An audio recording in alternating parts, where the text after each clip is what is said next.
வணக்கம். இன்றைக்கி நம்ம பார்க்க போகிறது ரொம்ப ரொம்ப ஒரு முக்கியமான டாபிக். அது என்ன அப்படின்னு பார்த்தீங்கன்னா, நம்ம உடல் வந்து எப்போவுமே வந்து ஒரு 3 தன்மையில் இருந்து மாறிக்கிட்டே இருக்கும். அந்த 3 தன்மைக்குள்ளே தான் நம்ம உடம்பு எப்பயுமே இருக்கும். ஒன்று வந்து பார்த்திங்கன்னா வாதம், இன்னொன்று வந்து பார்த்திங்கன்னா பித்தம், இன்னொன்று வந்து பார்த்திங்கன்னா கபம் அப்படின்னு சொல்லுவாங்க. இந்த 3ஐயும் வந்து 3 தோசாஸ் அப்படின்னு கூட சொல்லுவாங்க.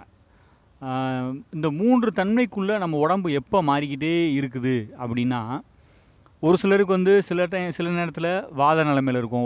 ஒரு சிலருக்கு வந்து சில சமயத்தில் வந்து பித்தத்தில் இருக்கும். ஒரு சிலருக்கு வந்து கப நிலையில் இருக்கும். இந்த மாதிரி நமக்கு வந்து மாறிக்கிட்டே இருக்கும். இதே மாதிரி நம்மளுடைய காலநிலைகள் இருக்கு இல்லையா, அதுவும் இந்த வாதத்துக்கும் பித்தம் கபத்துக்குமே வந்து சம்மந்தம் இருக்குது. எப்படி இருந்தாலும் சரி, நம்ம வந்து ஒரே ஒரு விஷயத்தை ஃபாலோ பண்ணிட்டோம் அப்படின்னா, நமக்கு வந்து இந்த பிரச்சனையே, அதாவது வாதத்தினால வர்ற ப்ராப்ளம், பித்தத்தினால வர்ற ப்ராப்ளம், கபத்தினால வர்ற பிரச்சனைகள், இந்த மாதிரி எல்லாமே வந்து அப்படியே பேலன்ஸில் இருக்குங்க. அது என்ன அந்த ஒரு விஷயம் அப்படின்னு பார்த்தீங்கன்னா, முதல்ல வந்து வாதம் அப்படின்றது காற்று சம்மந்தப்பட்ட பிரச்சனைகள். காற்று உடம்புல வந்து தேவையில்லாத காற்று இருந்தால் என்ன நடக்கும். பித்தம் அப்படின்ற அது வந்து ஒரு அமிலத்தன்மை ஜாஸ்தி இருக்கக்கூடிய ஒரு நிலை. கபம் அப்படின்னா சளி. கபம்னாலே நிறைய மியூக்கஸ், அதாவது சளி வந்து நிறைய உடம்புல வந்து ரொம்ப சதசதன்னு இருக்கிறத கப நிலை அப்படின்னு சொல்லுவாங்க. இந்த 3ஐயும் சமநிலைப்படுத்தக்கூடிய ஒரே ஒரு விஷயம் அப்படின்னு வந்து பார்த்திங்கன்னா, அதுதான் வந்து நம்மளுடைய எண்ணெய் குளியல், ஆயில் பாத் அப்படின்னு சொல்கிறாங்க இல்லையா. முன்னாடி காலத்துலலாம் இந்த ஆயில் பாத் எடுத்துக்கிட்டு வந்ததுனால நமக்கு என்ன ஒரு பாசிட்டிவிட்டி இருந்தது அப்படின்னா, நம்ம உடம்புல ஜாயின்ட்ஸ் இருக்கு இல்லையா, ஒவ்வொரு ஜாயிண்ட்லேயும் வந்து நிணநீர் மண்டலம் அப்படின்னு சொல்லுவாங்க. அதை லிம்ஃபாட்டிக் சிஸ்டம் அப்படின்னு சொல்லுவாங்க. அந்த நிணநீர் மண்டலம் வந்து பார்த்திங்கன்னா சரியாக வேலை செய்யணும் அப்படின்னா நமக்கு இந்த ஆயில் பாத் ரொம்ப ரொம்ப முக்கியங்க. இந்த எண்ணெய் குளியலோட முக்கியத்துவம் நம்ம புரிஞ்சுக்கிட்டோம்னா இந்த எண்ணெய் குளியலை விடவே மாட்டோம். நிணநீர் மண்டலத்தை பற்றி இன்றைக்கி நம்ம கவலைப்படுறதே கிடையாது. ஆனால் நமக்கு நிறைய வலி வருது, நிறைய உட்கார முடியல, உட்கார்ந்தா எந்திரிக்க முடியல, எந்திரிச்சா உட்கார முடியல, குனிஞ்சா நிமிர முடியல, நிமிர்ந்தா குனிய முடியல, இந்த மாதிரி நிறைய பிரச்சனைகள் நம்ம சொல்கிறோம் இல்லையா. இது எல்லாத்துக்கும் காரணம் வந்து பார்த்திங்கன்னா லூப்ரிகேஷன். நம்ம உடம்புல வந்து எண்ணெய் தன்மை கம்மியாக இருக்குது அப்படின்றதோ அர்த்தம் தாங்க. சுருக்கமாக சொல்லணும்னா ஃப்ளெக்சிபிலிட்டி, அதாவது இலகுவான ஒரு தன்மை வந்து நம்ம உடம்பை இழந்துருச்சு அப்படின்றது தான் இதோட ஒரு முக்கியமான ஒரு விஷயமே. இது எல்லாத்தையும் திரும்ப பெறணும். அதாவது இந்த வாதம், பித்தம், கபம் எது இருந்தாலும் சரி, எந்த சூழ்நிலை எப்படி இருந்தாலும் சரி, நம்ம இது எல்லாத்தையும் ஃப்ளெக்சிபிளாக மாற்றுறது எப்படி, நம்மளுக்கு எந்த ஒரு தொந்தரவும் இல்லாமல் எப்போவுமே சமநிலை இருக்குது அப்படின்னா நம்ம வந்து எண்ணெய் குளியல் எடுத்தே ஆகணும். இந்த எண்ணெய் குளியல் எப்படி எடுக்கணும் அப்படின்ற ஒரு வரைமுறை இருக்குது. அந்த வரைமுறையை நான் இப்போ சொல்கிறேன். அதை எல்லோரும் ஃபாலோ பண்ணுங்கள். ஃபாலோ பண்ணிங்கன்னா 12 வாரம் நீங்கள் எண்ணெய் குளியல் ரெகுலராக நீங்கள் ஃபாலோ பண்ணிட்டீங்க அப்படின்னா ரொம்ப அற்புதமாக வேலை செய்யுங்க. இந்த மாதிரி சமநிலை உங்கள் உடம்பு வந்து எப்பயுமே சமநிலையிலே இருக்கும். இது எப்படி நம்ம அந்த முறையை வந்து ஃபாலோ பண்ணணும் அப்படின்னு பார்த்தீங்கன்னா, ஒரு சிலருக்கு வந்து எண்ணெய் குளியலே ரொம்ப நாளாக எடுக்காமல் இருக்காங்க அப்படின்னா, எண்ணெய் குளியல் இப்போ சடனாக எடுக்கிறீங்க அப்படின்னா சிலருக்கு வந்து காய்ச்சல் வரலாம், தலைவலி வரலாம், சளி பிடிக்கலாம், இந்த மாதிரி நிறைய பிரச்சனைகள் வரும். ஆனால் எவ்வளோ பெரிய பிரச்சனை வந்தாலும் சரி நீங்கள் விடாதீங்க. கொஞ்ச நாளைக்கு இந்த எண்ணெய் குளியல் நீங்கள் ரெகுலராக ஃபாலோ பண்ணிகிட்டே வாங்க. உடம்பு வந்து தானாக ஒரு நல்ல ஒரு சமநிலைக்கு மாற ஆரம்பிச்சிடும். அதுக்கு என்ன பண்ணணும் அப்படின்னு பார்த்தீங்கன்னா, எண்ணெயை வந்து சிலருக்கு ரொம்ப இந்த மாதிரிலாம் பிரச்சனை, மேலே சொன்ன பிரச்சனைலாம் வர மாதிரி இருக்குது அப்படின்னா, நார்மலான எண்ணெயை, நல்லெண்ணெய் இருக்குல்ல, நல்ல சுத்தமான நல்லெண்ணெயை வாங்கி அதில் வந்து ஒரு 5 மிளகு இல்லை ஒரு 5லேருந்து ஒரு 8 மிளகு போட்டுக்கோங்க. ஒரு டீஸ்பூன் அளவு ஜீரகத்தூளை போட்டு லைட்டாக கொதிக்க வச்சுட்டு அந்த எண்ணெயை ஒரு 30 செகண்டு சூடு பண்ணிங்கன்னா போதும். அதாவது சிம்லேயே ரொம்ப இலவான சூட்லேயே சூடு பண்ணிங்கன்னா அந்த எண்ணெயை வந்து நீங்கள் என்ன பண்ணணும், அதுக்கப்புறம் வந்து நல்லா முகத்திலேருந்து உடம்பு முழுக்க உச்சந்தலையிலேருந்து, அதாவது முகத்திலேருந்து வச்சுக்கோங்க, முகத்திலேருந்து உள்ளங்கால் வரைக்கும் தேய்க்கணும். ஃபஸ்ட்டு என்ன பண்ணுங்கள், ஒரு சிலர் வந்து தலைக்கு வந்து நல்லெண்ணெய் வைப்பாங்க. நல்லெண்ணெய் வைக்கிறத விட தேங்காய் எண்ணெய் வைக்கிறது பெஸ்ட்டு. தலைக்கு மட்டும் தேங்காய் எண்ணெய் தேய்ச்சிக்கோங்க. மற்ற உடம்புல எல்லா பாகத்துக்கும் வந்து நல்லெண்ணெயை நல்லா தேய்ங்க. நல்லெண்ணெயை நல்லா தேய்ச்சிங்கன்னா, தேய்ச்சிட்டு இப்போ நான் சொன்னபடி, அதாவது நல்லெண்ணெய் மட்டும் தேய்ச்சிங்க, உங்களுக்கு எதுவும் பிரச்சனை வராது அப்படின்னா தாராளமாக நல்லெண்ணெய் மட்டும் தேய்ங்க. சளி பிடிக்குது, காய்ச்சல் அடிக்கும், ரொம்ப நாள் ஆச்சு நான் துளிச்சு பழகி அப்படின்னா ஒன்றும் பிரச்சனையே இல்லை. இப்போ நான் சொன்னதை வந்து எண்ணெயில் போட்டு மிளகு, ஜீரகம் ஒரு 5லேருந்து 10 மிளகோ இல்லை 8 மிளகோ போட்டு ஒரு டீஸ்பூன் அளவு ஜீரகத்தை போட்டு கொதிக்க வச்சுட்டு, கொதிக்க வைக்கிறதுனால 30 செகண்டு தான். 30 செகண்டு உங்களுடைய அடுப்பில் வந்து ரொம்ப மென்மையான ஒரு தீயில் வந்து வச்சு அந்த இதை வந்து ஆறுனதுக்கப்புறம் நல்லா இளம் சூட்டில் உடம்புல தேய்ச்சிட்டு வாங்க. இந்த பிரச்சனை எதுவுமே வராது. சரி, எண்ணெய் தேய்ச்சி எவ்வளோ நேரம் உடம்புல ஊற வைக்கணுங்க அப்படின்னா, எண்ணெய் தேய்ச்சோடனே ஒரு 15லேருந்து, ஆரம்ப காலத்தில் இருக்கீங்கன்னா 15 நிமிஷமே போதும். 10லேருந்து 15 நிமிஷம் நீங்கள் ஊற வச்சு குளிச்சிடலாம். அதிகபட்சமே நீங்கள் எவ்வளோ நேரம் ஊற வைக்கணும் அப்படின்னா 25 நிமிஷத்துக்கு 30 நிமிஷம் இந்த உடம்புல எண்ணெய் இருந்தால் போதுங்க. இது என்ன ஆகும் அப்படின்னா, தோல் துவாரம் நம்ம உடம்புல இந்த முடியெல்லாம் இருக்கு இல்லையா, அந்த துவாரம் ஒவ்வொரு துவாரமும் இருக்கும் நமக்கு. இந்த துவாரம் வழியாக எல்லாமே அந்த எண்ணெய் உள்ளே போய் தோலில் இருக்கிற அடப்பு எல்லாமே அடைச்சிருக்கிற எல்லாம் அந்த மேல் தோலில் நம்ம தோல் வந்து கிட்டத்தட்ட 5லேருந்து 7 லேயராக இருக்குன்னு சொல்லுவாங்க.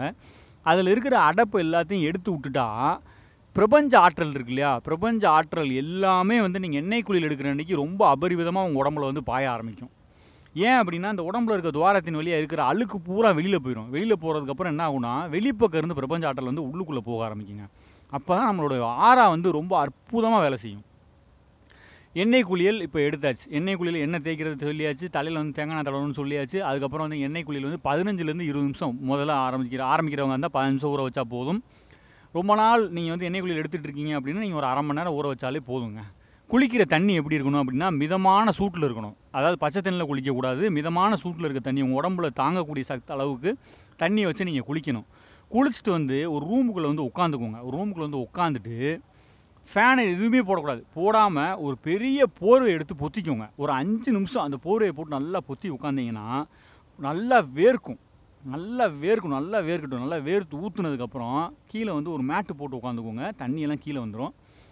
நல்லா வேர்த்ததுக்கப்புறம் ஒரு டவல் எடுத்து நீங்கள் அப்படியே மேலாப்பில் தடவி மட்டும் கொடுத்து அந்த டவலில் அந்த ஈரத்தை பூரா நீங்கள் எடுத்துட்டிங்கனாலே போதும். எடுத்துகிட்டு நீங்கள் யூஸ்வலாக ட்ரெஸ் சேஞ்ச் பண்ணிவிட்டு நீங்கள் வேலைக்கு போயிடலாம். பகலில் மெயினாக எண்ணெய் தேய்ச்சி குளிக்கிற அன்னைக்கு யாருமே பகலில் தூங்கக்கூடாது. அதே மாதிரி பகலில் ஏன் தூங்கக்கூடாது அப்படின்னா, அப்போ தான் வந்து நம்ம உடம்புல உள்ள தேவையில்லாத வெப்பங்கள்லாம் அன்றைக்கி ஃபுல்லாக வெளியேறிட்டே இருக்குங்க. அனாவசியமாக தேவையில்லாத வெப்பங்கள் காது துவாரத்தின் வழியாக, வாய் வழியாக, மூக்கு வழியாக, கண்ணு வழியாக, எல்லா பக்கமும் நவதுவாரத்தின் வழியாகவும் காற்று வந்து வெளியே போயிட்டே இருக்கும். தேவையில்லாத வெப்ப காற்று அப்படியே வெளியே போகும். இது நீங்கள் தூங்கிட்டீங்க அப்படின்னா அரெஸ்ட் ஆயிடும். அப்படியே நின்றுடும், திரும்ப வந்து அடைப்பட்டுரும். அந்த மாதிரி பண்ணக்கூடாது. எண்ணெய் குளியல் எடுக்கிற அன்றைக்கி நீங்கள் தயவு செஞ்சு தூங்கக்கூடாது. அதே மாதிரி எண்ணெய் குளியல் அன்றைக்கி என்னெல்லாம் சாப்பிடக்கூடாது அப்படின்னா, சுருக்கமாக சொன்னால் குளிர்ச்சியான ஆகாரம்னா தயிர், மோர், அப்புறம் அந்த ஐஸ்கிரீமு, இந்த மாதிரி குளிர்ச்சியான ஆகாரங்கள்லாம் எதுவுமே சாப்பிடக்கூடாது. எண்ணெய் தேய்ச்சி குளிக்கிற அன்றைக்கி நல்ல சூடான சாப்பாடாக தான் சாப்பிடணும். ரசம் சாதம் சாப்பிட்டீங்கன்னா நம்ம உடம்புல இருக்க கழிவுகள் எல்லாமே வெளியே போய்கிட்டு இருக்கும். ரசம் சாதம் சாப்பிட்றப்ப இன்னும் அழகாக கழிவுகள் வந்து ரொம்ப அழகாக வெளியே போயிட்டே இருக்கும். நீங்கள் எண்ணெய் தேய்ச்சி நான் சொன்ன மாதிரி ஒரு 3 மாதத்துலேருந்து 4 மாதம் வரைக்கும் வாரத்தில் 2 நாள் நீங்கள் குளிச்சுட்டு வந்தீங்கன்னா, அது என்னென்ன குளிக்கணும்னு நான் சொல்கிறேன். குளிச்சுட்டு வாங்க. உங்களுடைய உடலில் வந்து அவ்வளோ சூப்பராக ஃப்ளெக்சிபிலிட்டி இம்ப்ரூவ் ஆகும். நிறைய பிரச்சனைகள்ங்க 4448 வியாதிகளுக்கும் ஒரே சிறந்த வழி. எந்த வியாதியும் வரக்கூடாதுன்னு நினச்சிங்கன்னா எண்ணெய் குளியல் நீங்கள் எடுத்தே ஆகணும். இதை வந்து நீங்கள் கொஞ்சம் ரெகுலராக ஃபாலோ பண்ணுங்கள். நிறைய பிரச்சனைகளுக்கு வந்து உங்களுக்கு தீர்வு கிடைக்கும். நீங்கள் ஃபாலோ பண்ணால் தான் அதற்குரிய ஒரு உண்மையான ஒரு அனுபவம் வந்து உங்களுக்கு புரியுங்க. தயவு செஞ்சு ஒரு 4 மாதத்துக்கு நீங்கள் ஃபாலோ பண்ணிட்டீங்கன்னா, அதுக்கப்புறம் உங்களால் நீங்களே நினச்சாலும் இந்த எண்ணெய் குளியல் விட மாட்டீங்க. தூக்கமின்மை பிரச்சனை இருக்கிறவங்க, நிறைய பிரச்சனைங்க. தூக்கமின்மை, மாதவிடாய் பிரச்சனை, குழந்தை பாக்கியம் இல்லை, அந்த மாதிரி ஏகப்பட்டது. கை கால் வலி, மூட்டு வலி, இடுப்பு வலி, கை வலி, வயிற்று வலி, அதுக்கப்புறம் வந்து அஜீரண கோளாறு, ஜீரணம் சரியாக ஆக மாட்டேங்குது. இந்த மாதிரி நிறைய பிரச்சனைகள், அடிக்கடி காய்ச்சல் வருது, நோய் எதிர்ப்பு சக்தி கம்மியாக இருக்குது. இது எல்லாமே சூப்பராக சரியாகும் எண்ணெய் குளியலால். சுருக்கமாக சொல்லணும், 4448 வியாதிக்கும் ஒரே மருந்து இந்த எண்ணெய் குளியல் தான். எண்ணெய் குளியல் எடுக்கணுங்க. நம்ம சாப்பிட்ற முறையும் சொல்லியாச்சு, தூங்கக்கூடாதுன்னு சொல்லியாச்சு. அதுக்கப்புறம் வந்து பார்த்திங்கன்னா, நீங்கள் நார்மலாக எப்பவும் போல் இருக்கிற வேலைகளை செய்யலாம். ரொம்ப அதிகமாக அன்றைக்கி மட்டும் டென்ஷன் ஆகாமல் பார்த்துக்கோங்க. இப்போ ஆண்களாக இருந்தால் என்னைக்கு குளிக்கணும் அப்படின்னு பார்த்தீங்கன்னா, ஆண்களாக இருந்தால் புதன்கிழமை மற்றும் சனிக்கிழமைகளில் குளிக்கணும். பெண்களாக இருந்தால் செவ்வாய்க்கிழமை மற்றும் வெள்ளிக்கிழமைகளில் குளிக்கணுங்க. இது வந்து ரொம்ப சுருக்கமானது தான். ரொம்ப நல்ல விஷயத்துக்காக தான். அதாவது கிரக நிலை அமைப்புகளை வறுத்து தான் இதை வந்து நமக்கு வந்து சொல்லியிருக்காங்க முன்னோர்கள் சொன்னாருங்கன்னா அதுக்கு நிறைய அர்த்தங்கள் இருக்கும். கொஞ்சம் இதை ஃபாலோ பண்ணுங்கள், ஃபாலோ பண்ணி பாருங்கள். இந்த மாதிரி மேலே கொண்டு எல்லா விஷயமும் ரொம்ப நல்ல விஷயமா இருக்கும். திரும்பவும் சொல்லிடுறேன், ஆண்களாக இருந்தால் புதன்கிழமை மற்றும் சனிக்கிழமை, பெண்களாக இருந்தால் செவ்வாய்க்கிழமை மற்றும் வெள்ளிக்கிழமை மட்டும் குளித்தா போதும். எக்காரணத்தை கொண்டும் ஞாயிற்றுக்கிழமை எண்ணெய் தேய்ச்சி குளிக்கவே கூடாதுங்க. இந்த தவிர எல்லாருமே பண்ணுறீங்க. ஏன்னா ஞாயிற்றுக்கிழமைன்றது சூரியனுக்குரிய ஒரு நாள். அன்றைக்கி நம்ம உடம்புலேயே வந்து ரொம்ப ஜாஸ்தியான வெப்பம் இருக்கும். அன்றைக்கி போய் நீங்கள் எண்ணெய் தேய்ச்சி குளிச்சிங்க அப்படின்னா உடம்புல வெப்பநிலை வந்து சமநிலைக்கே வரவே வராது. அதனால் தயவு செஞ்சு நான் சனிக்கிழமை குளிக்க முடியல, ஞாயிற்றுக்கிழமை குளிச்சுக்கிறேன் அப்படின்னு சொல்லிட்டு யாருமே தயவு செஞ்சு சனிக்கிழமை மட்டும் எண்ணெய் தேய்ச்சி குளிச்சிடாதீங்க. வேண்டாம், அது வந்து கொஞ்சம் நல்லது இல்லை. அதனால் வந்து வேண்டாம், அதை வந்து செய்ய வேண்டாம். ஞாயிற்றுக்கிழமை மட்டும் நீங்கள் வந்து குளிக்க வேண்டாம். மேல் சொன்ன நாளில் நீங்கள் குளிச்சுக்கிறலாம். மேல் சொன்ன எல்லா விதத்தையும் நீங்கள் கடைப்பிடிச்சி வாங்க. உங்களுக்கு எவ்வளோ பிரச்சனை இருந்தாலும் சரிங்க, இந்த சுகரு, ஹார்ட் ப்ராப்ளம் என்னென்னமோ சொல்கிறாங்களே, இது எல்லாத்துக்குமே அற்புதமாக வேலை செய்யக்கூடிய ஒரே விஷயம் இந்த எண்ணெய் குளியல் தான்.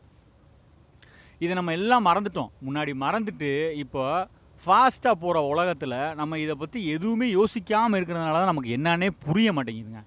அதனால் பழைய விஷயங்கள் இதெல்லாம் சல்லி பைசா, ஒரு பைசா கூட கம்மி இல்லாமல் நீங்கள் இந்த வேலையை பார்த்து அழகாக பண்ணலாம். வீட்டில் இருக்க எண்ணெய் தான், நல்லெண்ணெய். வீட்டில் நல்ல எண்ணெய், இப்போ செக்கில் ஆட்டின எண்ணெய், நல்ல எண்ணெய் கிடைக்கிது. நல்ல செக்கில் ஆட்டின எண்ணெய், நல்லெண்ணெய் வாங்கி நல்லா தேய்ச்சிக்கோங்க. தலையில் தேய்க்கிறது மட்டும் தேங்காய் எண்ணெய் வச்சு தேய்ச்சி குளித்து பாருங்களேன். அன்றைக்கி நைட்டு அவ்வளோ அற்புதமாக தூக்கம் வருங்க. அவ்வளோ அற்புதமாக நீ நைட்டு தூக்கம் வருது அப்படின்னா என்ன ஆகுது அப்படின்னா, நம்ம உடம்புல இருக்கிற 3 தோஷங்களும் சூப்பராக சமநிலைக்கு வரும். அந்த மாதிரி சமநிலைக்கு வந்ததுக்கப்புறம் தான் நம்ம உடம்பு வந்து வெளியில் இருக்கிற, நம்ம உடம்புக்கு வெளியில் ஒரு பெரிய சக்தி ஓட்டம்னு நம்ம படிச்சிருப்போம். அதாவது ஆரா அப்படின்னு சொல்லுவாங்க. அந்த ஆரா வந்து ரொம்ப அற்புதமாக இம்ப்ரூவ் ஆகும் நீங்கள் எண்ணெய் தேய்ச்சி குளிக்கிறப்ப. மேலே சொன்ன எல்லாத்தையும் நீங்கள் ஃபாலோ பண்ணிட்டு வாங்க. எல்லாருடைய வாழ்க்கையும் அற்புதமாக மாறும் எண்ணெய் தேய்ச்சி குளிச்சுட்டு வந்தீங்கன்னா. உங்கள் வாழ்க்கையும் அற்புதமாக மாறணும்னா மேலே சொன்ன குறிப்புகள் படி எண்ணெய் தேய்ச்சி குளிச்சுட்டு வாங்க. உங்கள் வாழ்க்கையும் அற்புதமாக ஆகும். மீண்டும் ஒரு நல்ல பதிவோடு உங்களை சந்திக்கின்றேன். இந்த பதிவு உங்களுக்கு பயனுள்ளதாக இருக்குன்னு நினச்சிங்கன்னா, நிறையா பேருக்கு இந்த எண்ணெய் குளியலை பற்றி தெரியாமல் இருக்கலாம். அவங்களுக்கு எல்லாத்துக்கும் ஃபாலோ பண்ணுங்கள், ஃபார்வர்ட் பண்ணுங்கள், லைக்ஸ் அண்ட் கமெண்ட்ஸ் கொடுத்தீங்கன்னா நிறையா பேருக்கு போய் சேரும். இந்த வீடியோ பார்க்குற எல்லாரும் இதுக்கப்புறம் தயவு செஞ்சு எண்ணெய் குளியல் ஃபாலோ பண்ணுங்கள். நல்ல ஒரு வாழ்க்கையை நீங்கள் அமைச்சுக்கோங்க. மீண்டும் ஒரு நல்ல பதிவோடு உங்களை சந்திக்கின்றேன். நன்றி, வணக்கம்.